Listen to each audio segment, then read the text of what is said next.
Yes, the fog of everything. Nothing really makes sense for a long time with the remnants of Democrat establishment power still kind of in effect. A couple of things happened, right? A couple of institutions went rotten and they stayed that way. And it's important. The New York Times, for a long time, look at this. Utah bans transition care for transgender youth. How dare they do such a thing? The idea that this kind of story with the editorial slant that it had for trans kids, the New York Times wasn't like that. For its entire history, up until basically Trump shows up, they used to write about Billy Graham and how awesome his revivals were and how many people were packing the stadiums. The New York Times, the American Medical Association, you know, they went a little bit nuts with the trans thing, right? We lost the New York Times. We lost the American Medical Association, right? And we also lost the American Bar Association. The American Bar Association should have been standing up. Everybody with a law degree should have been standing up and yelling and screaming when President Trump got arrested, right? That was so unjust. It should have been laughed out every single court. But these major groups went along with it. They watched the president get arrested, and they didn't lift a finger to stop it.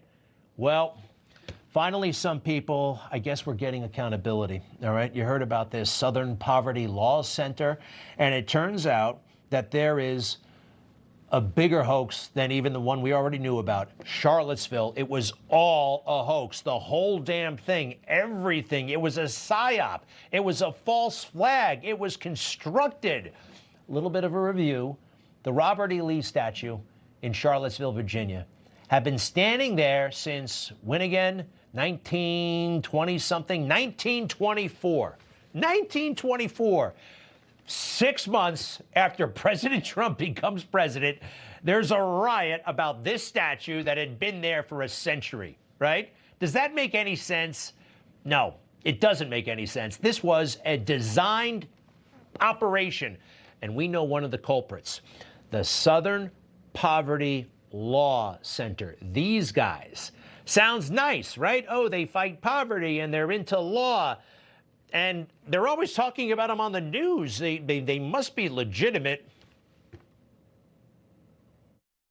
According to the Southern Poverty Law Center, Florida is number 2 in the nation for the number of hate groups. According to the Southern Poverty Law Center, Russell's group wanted to usher in the collapse of civilization. RWDS label the shooter was apparently wearing.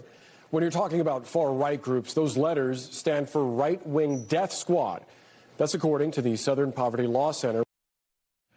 Southern Poverty Law Center, all these right-wing death squads. Have you ever seen a right-wing death squad in America?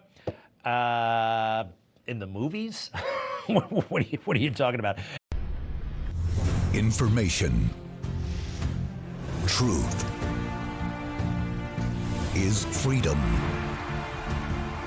Is Newsmax. It's real news for real people.